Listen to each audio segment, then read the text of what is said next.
it's Margie and Rosie. We're the Hip Sisters, and we are coming to you from Rosie's Healing Space today. And she's going to share a session with you about her life as a fairy. So this is a session that Margie was the facilitator and I was the client. And I went to a lifetime where at first I wasn't sure what it was all about. And then you'll hear I discovered that I was a fairy, and we thought this would be a fun story to share with you in case you have questions about what fairy life is like. And so we invite you just to grab your tea or water and sit back and enjoy our story. And so we start out where the first thing I saw was some really light and vibrant colors. The first thing that we typically experience is getting a sense of the environment around us. So it felt like a lush garden with green and pink and white and blue skies, really Eastery colors, very pretty, soft, really beautiful, and it felt like a really happy place. I felt like I had a body with human feet and toes and legs and human hands and arms. I felt like maybe I was a young teenage age female. I had on an outfit like you would see on a Disney fairy, red and pink, which blended into the garden. And it felt like I was dressed almost like a flower. But I had a little dress on that was simple and colorful with vibrant colors. And at this point, I asked her how big she was compared to the garden, because I had a sense that maybe she was a fairy because of her description of how she was seeing things. And I'm like, I thought that would tell me if you were or not. So I was looking and said, I'm smaller than a regular person. And if I had to guess, I'm about 2 feet tall, pretty small. And I asked, do you live here, or is this a place you visit?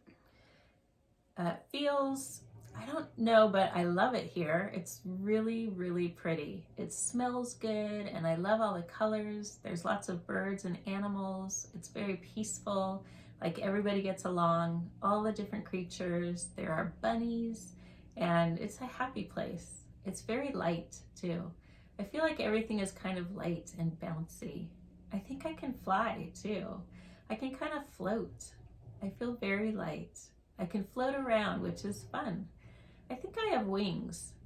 I think I'm a fairy.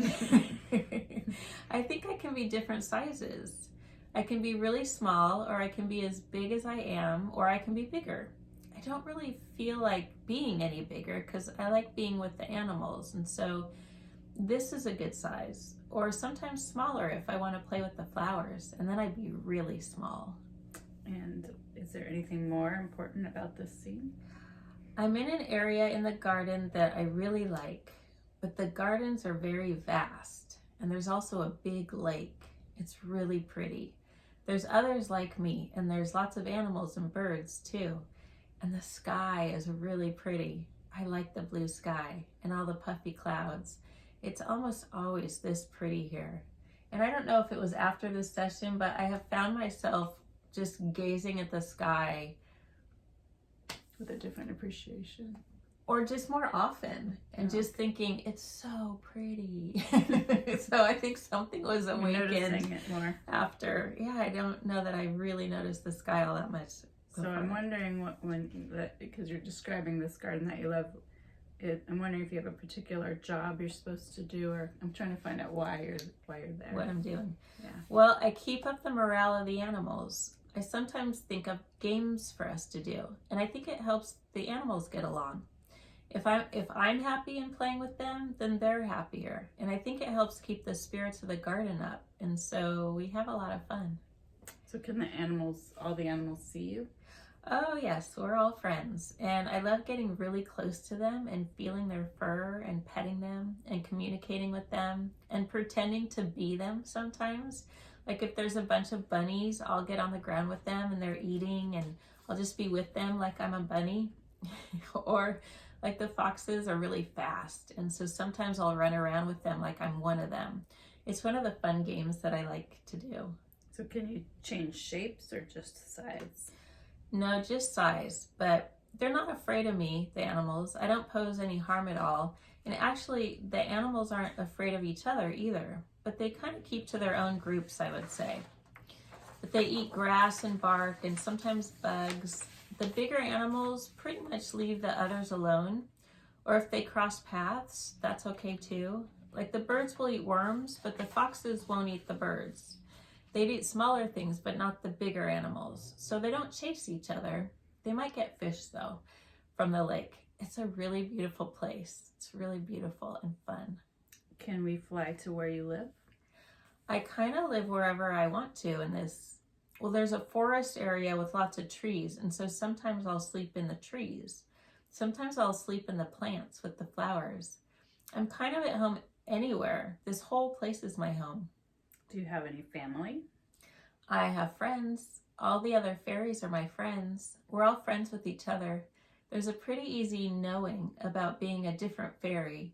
So if I came across a fairy that I don't typically see, I would know who they were and I'd have an understanding of who they are. And there's an immediate camaraderie, I would say. So there's just an assumption that we're all friends. And so we might just immediately meet up and say, hey, where are you usually? And what do you like to do? It's like meeting people at a party, I guess, but everybody's nice and everyone's going to be your friend because that's just how it is. Well, let's move to an important day in that lifetime. What do you notice or see? Well, I'm with some of my favorite friends, and it looks like there's a bunny whose leg got stuck, entwined in some vines. It's really scared, and we're trying to help free it. It's really kind of freaked out. It's kind of panicky, so I think I'm going to try and help calm it while the others try to untangle its leg. And so I'm going to go over to the bunny's head, and I'm putting my hand above its nose. So I put my hand like here. If you've ever seen the How to Train Your Dragon movie, he does that. He does that a lot to the dragon. Okay. So he puts it right there. So there's something to that. And it seems that I have a way of calming it. Like I have an ability to make it calm when I focus on that intention. And so the bunny calms down. And the others are working on untangling its foot, but it actually got injured when it was struggling. And so I'm keeping the bunny calm with my hand on its head, and the other fairies are healing its leg, healing its foot, which was pretty bad. But they can, as long as the bunny is calm, they can heal it. But if the bunny isn't calm, then it won't let the healing in. It won't allow the healing. And so I'm focusing and sending really calming thoughts to it, and that all is going to be okay. And I'm asking it to allow the healing, and it's calmed down. And so it's going to allow the healing. It's taking a little bit because there's different areas of the leg and the foot that were injured. And it's almost like the hip went out of joint because it was tussling about so much. So a couple fairies are working on that. And then there's a couple fairies working on the foot that kind of got scraped up. And so we're able to heal the bunny, and we're just telling it to rest a little bit. And I'm taking away some of the trauma and telling it that it was never really in danger and that all is well and that it's always cared for and protected. And we're always here to help heal the creatures in the garden, and we're always going to be there for it. And that's part of our job, is to tend to the plants and the animals and the trees, and we're really good at it. So you kind of help facilitate the healing by keeping the bunny calm and not letting anything happen. Yeah, so that's one thing. So all the fairies can do that. We can all we can ask that they stay calm, and we can send a lot of energies to them. They can fight, we can't overpower them, and we're really good at sending very peaceful and calming energies to them. And we all have the abilities of healing. We all have very, very powerful abilities to affect. You can call it frequencies or feelings or the tone or the mood of the forest and the creatures and the flowers. And so that's one of the reasons why we play so much, is because that's such a high frequency, and it keeps the garden thriving and healthy, and it keeps the animals happy. And when we're in a state of happy and vibrancy, then all is well and everything's easy. And so if it's not going well, like for the bunny, then we can zero in on whatever it is that needs healing or help, and we do our thing. Do you ever work with humans? Oh, there aren't any humans here, but yeah, humans have a way of really messing with the frequency of a place. They just don't have a clue typically about like what they think and feel and how that affects everything around them and even their own life. They just don't get it. And there are some that are really starting to get it, but like if humans ever came into this garden, there are some that we would welcome. They would be the people that you would consider gardeners. They have respect for the flowers, they have a love and respect and admiration for nature, so they'd be welcome. They would actually be really welcome because we would have a lot of fun with them. That would be really great, but that's not the majority of them. Most would just trample through here, and God forbid they actually set up camp. But there are some, we would be so delighted if they came in, but they're a specific type of human that would understand and respect the garden and the animals. Then that would be a lot of fun. We'd enjoy them. We can tell immediately what their frequency is. So we have a very strong ability to know who's who, just like we know with each other and the animals. We can read who a person is. We know who they are. We know what they're feeling, and we know what they're thinking generally. So with the bunny, if a human had come along and saw the bunny struggling and was trying to help it, how does that affect what the fairies are trying to do? Well, we would know, we can tell if the person had the ability to, if they had a calming presence, then that translates to the bunny in a way that we do it, There's some gentle humans that are very caring. And so if it was a gentle, caring human, we would allow them to take care of things if we felt like they were doing it in a way that was helpful. We can't really interfere with people and what they do. We can try. We've got our own clever ways of doing things. But humans are very thick in their ability to tap into, I'm going to say it this way. They have like a shield around them to where they don't hear nature. And I'm being very general. So the people I would call gardeners, those who love nature and they practice listening into nature, they're a different breed. But your typical human has like this barrier around them that doesn't allow in messages. They don't hear nature. They just hear their own thoughts. It's not really any fault of theirs, but they only hear themselves. So, and maybe that's 80% of people. I don't know what the percentage is, but we can tell if they are tuned into nature and they're very open and they have a much more compassionate, they can hear nature. They can tap into the communication of the understanding of the garden and the animals. And so they're kind of one of us. They're kind of both. They're human and they are also of nature. Because people they can melt away that layer of shielding around them. It takes practice for most of them, but some of them are actually kind of born into it. There are some children that never lose it. They grow up and they are always communicating with nature. So they're more one of us than most humans. They just stay in connection with us. What are some ways that humans can get rid of that barrier? Well, there is a great awakening. More and more people are starting to release or allow that barrier to melt away. So I would imagine we see people talking to the flowers and saying, "Oh, you're so pretty." And so those are the people that are getting it. They're getting that nature is alive and to be honored and respected and admired and communicated with. So we say they're gardeners because they're actually on their knees at the level of nature with their hands gently admiring and smelling and engaging. They're engaging with nature. It doesn't really take much at all to just engage. And when you start engaging with nature and honoring the flowers and the plants and the trees and honoring and admiring and enjoying, acknowledging, it's really simple. There's so many ways to merge with that energy of nature. It's to be enjoyed. And really, humans used to do it very naturally.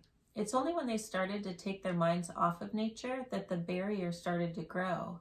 But anyone can tap back into nature in a moment. It can just take a moment to dial into the frequency of nature. And we can see it. It's very evident. It happens immediately sometimes, and it's nice. It makes us smile. Everyone is welcome. All humans would be welcome to be in our garden if they respected it. But we love this garden. We honor it. We admire it. We care for it. We nurture it. And so if you'd like to do the same, you're welcome. We welcome you. It's easy. How did the garden get there? Did humans plant it? Gaia. It's Gaia. Gaia knows how to grow. She just decides. But she wants to express herself in different ways. And so she does. It's beautiful. Is there anything else important about this scene? Everyone should be so fortunate to be immersed in such beauty. It's really lovely. That's it. Well, let's move forward to the last day of your life in this lifetime. What do you notice? Well, I'm gathered with a bunch of other fairies and we're having a celebration with lots of pink petals, and it's a big celebration because I've just decided that I'm going to try something different. And so it's not like a human transition, it's just I'll call it a body, but it's really more energy anyway. So it's just a transformation of moving into a different consciousness or a different form. But I'm not going to leave anything behind. I'm just going to transform. Like a butterfly would transform. It just becomes something different. And it's just an intentional decision to do something different. Do you know what you want to experience? I don't yet. There's going to be some options. I still want to be part of nature. I will be something that harmonizes with nature.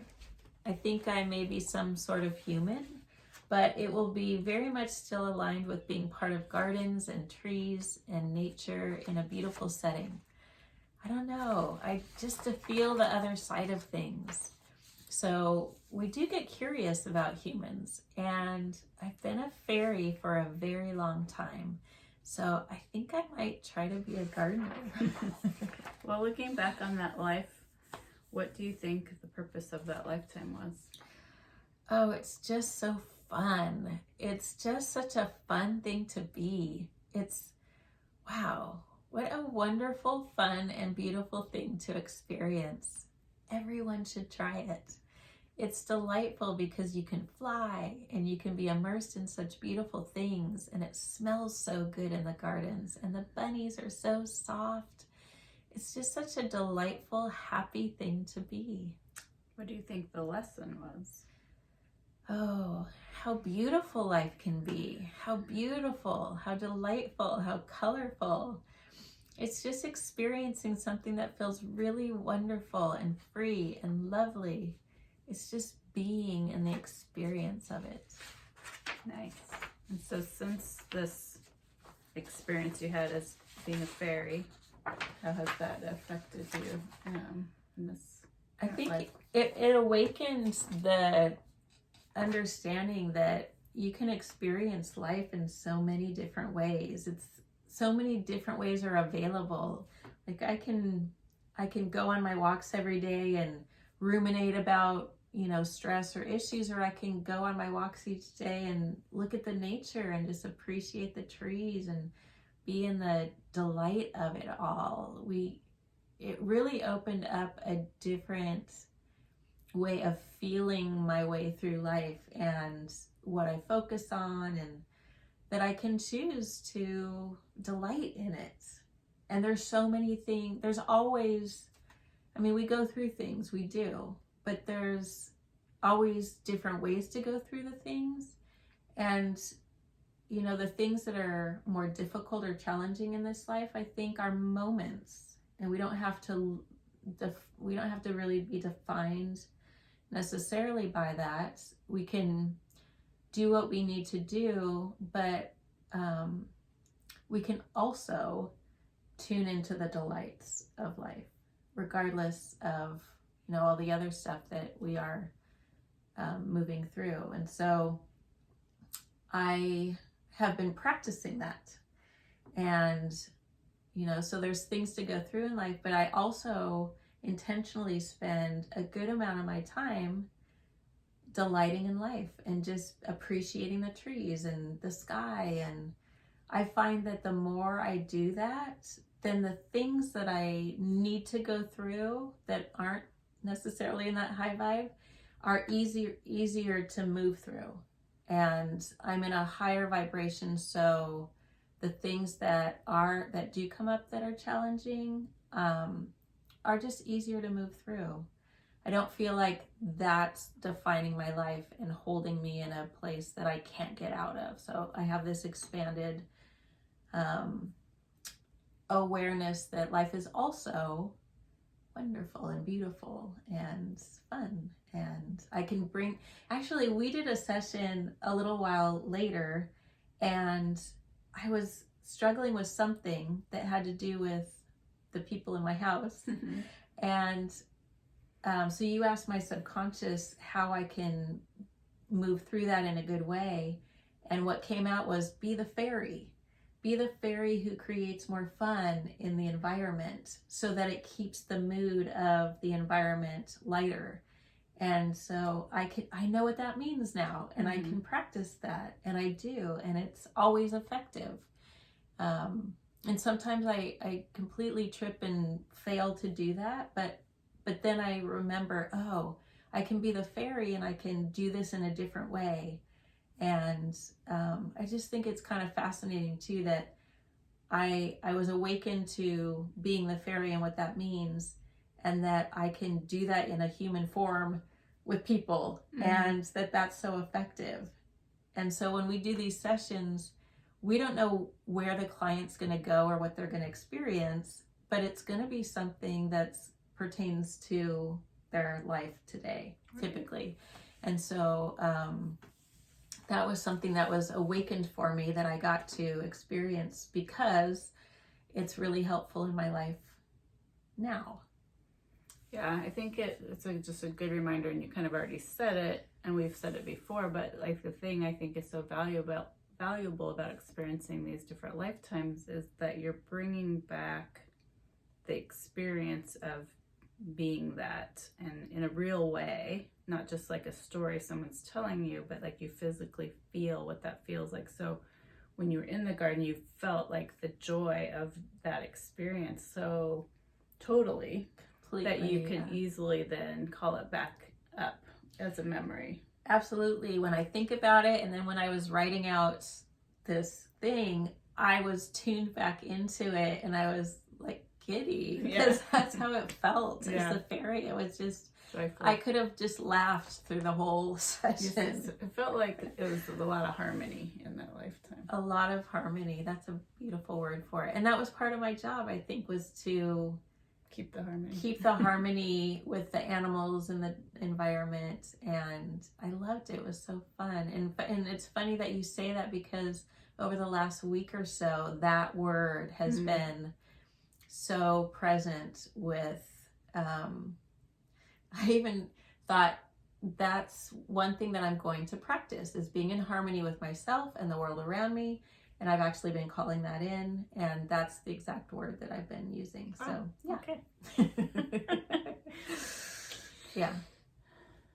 Awesome. So, good stuff. Yeah, it's always fun. And then, you'll get something out of it, even if it's something you had no idea you needed to hear, which is always a good benefit. And this is months later that we had that, and it's still playing out, and I'm still learning from it, and I'm still getting awakenings of it, and I'm still expanding into it more. And so it's a very long and lasting. Yeah. And so did you feel like you said, when you listened to the recording again, it kind of took you back there? Absolutely. I was like,